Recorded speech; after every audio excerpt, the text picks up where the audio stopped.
Hello, bienvenue sur la Minute Agile. Aujourd'hui, on va parler de pivot. En effet, la notion de pivot est très importante en Lean Startup et on va voir les 10 pivots possibles qui sont proposés en Lean Startup.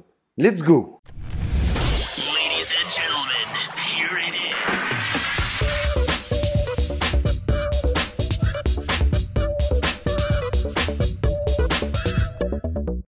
Alors comme je disais, on va aller voir du côté des pivots, c'est intéressant. Cela va nous permettre de voir un petit peu quel pivot on doit faire quand on est en train de réaliser un produit. Parce que dans la série Mon Backlog, comme vous avez vu, on a fait un léger pivot parce que parfois c'est nécessaire et il ne faut pas cramper sur ses positions. Premier pivot, le pivot restrictif. Ce pivot a pour objectif de dire, il y a une des fonctionnalités sur les 10 fonctionnalités qu'on propose qui marche vraiment, que les clients demandent vraiment, et puis les 9 autres, en fait, les gens n'y vont pas vraiment. Et à ce moment-là, qu'est-ce qu'on fait? On fait un pivot restrictif, c'est-à-dire qu'on va mettre cette fonctionnalité en lumière et peu à peu, en final, on va abandonner les 9 autres fonctionnalités. En effet, parfois, on s'aperçoit qu'on prévoit beaucoup trop grand et au final, c'est une chose en particulier qui est appréciée par nos clients. Il y a un pivot qui est peut-être un peu moins fréquent, mais qui est également assez intéressant, c'est le pivot extensif. C'est-à-dire que notre produit, on sent qu'il a une capacité gigantesque, mais au final, c'est peut-être juste une fonctionnalité d'un produit un peu plus large. Et donc, on parle de pivot extensif parce que du coup, ce produit va devenir une fonctionnalité au milieu d'un produit avec plusieurs fonctionnalités. Donc, c'est également un pivot très intéressant, certes, même s'il est moins fréquent. Autre pivot qu'on peut voir de temps en temps, le changement de segment de client. Ça, c'est très important également. Si vous ne ciblez pas les bons clients, parfois, il faut être capable de changer votre cible. Et évidemment, ça va avoir également des impacts sur l'aspect marketing. Exemple, si vous vendez plein de produits, de matériaux pour faire des travaux à la maison et que vous apercevez que vous avez cerné les particuliers, mais qu'en fait, c'est plutôt les entrepreneurs qui sont intéressés par ce que vous vendez, peut-être qu'il faudrait changer votre segment client et plutôt privilégier dans ce cas-là d'attaquer les entrepreneurs. Le changement de besoin client. En effet, vous avez tenté de répondre à une problématique, mais vous apercevez qu'en fait, vous ne répondez pas forcément à une problématique, mais que la problématique est un peu différente de ce que vous imaginiez. C'est exactement ce qui s'est passé dans la série Mon Backlog si vous avez suivi la série. Et à ce moment-là, on fait un pivot et on change un petit peu l'orientation de la problématique à laquelle on veut répondre parce qu'on s'aperçoit que le besoin client n'est pas tout à fait celui qu'on imaginait, mais quelque chose qui gravite autour et donc on va plutôt pivoter pour aller vers ces réels besoins de nos utilisateurs. Autre pivot intéressant, le changement de plateforme. Ça peut être également assez intéressant. Est-ce qu'il vaut mieux rester très axé application ou peut-être aller par exemple en magasin physique? Je ne sais pas. Vous vendez quelque chose et vous apercevez que ce que vous vendez, les gens préféraient pouvoir réellement choisir.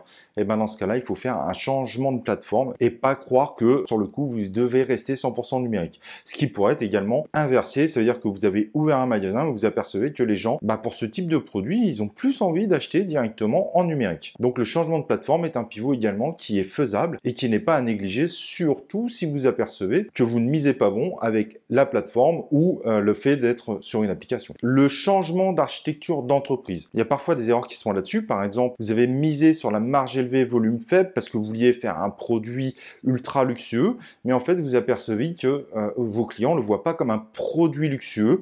Donc, il est préférable peut-être de travailler sur une marge faible, mais un volume élevé. Ça va complètement changer en effet l'image de votre produit, mais en revanche, peut-être que votre produit n'est pas fait pour être un produit luxueux. Changement de capture de valeur, très important. Est-ce que le fait de mettre un abonnement bloque pas complètement votre modèle?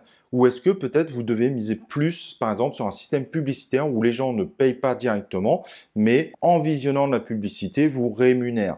Vous regarderez d'ailleurs côté Google, c'est un modèle qui a énormément fonctionné.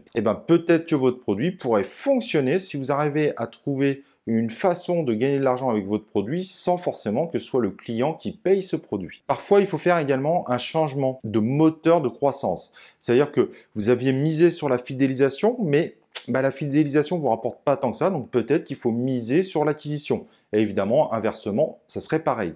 Il faut vraiment bien comprendre votre moteur de croissance et savoir jouer avec. Ça, c'est vraiment également très important.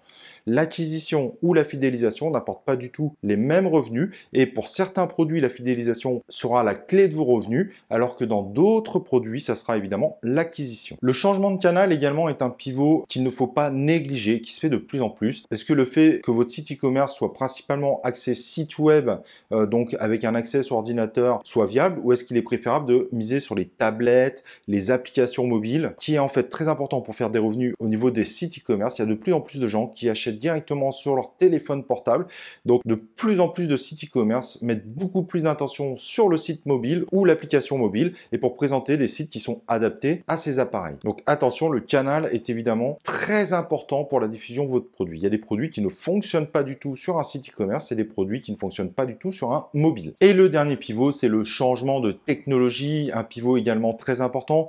Est-ce que notre base de données peut faire un moteur de recherche ou pas? Si ce n'est pas le cas, il ne faut pas persévérer à utiliser cette base de données, mais d'utiliser le bon outil pour avoir le bon moteur de recherche. On sait pertinemment que sur certains produits, le moteur de recherche est devenu la clé de vos ventes. Voilà, j'espère que vous en savez plus sur les pivots. Si vous montez votre business, je vous recommande fortement de les suivre. Et cette vidéo complète la série Mon Backlog, qui vous permet de créer le meilleur backlog pour un produit d'excellence. Allez, on se retrouve dans le prochain épisode de La Minute Agile.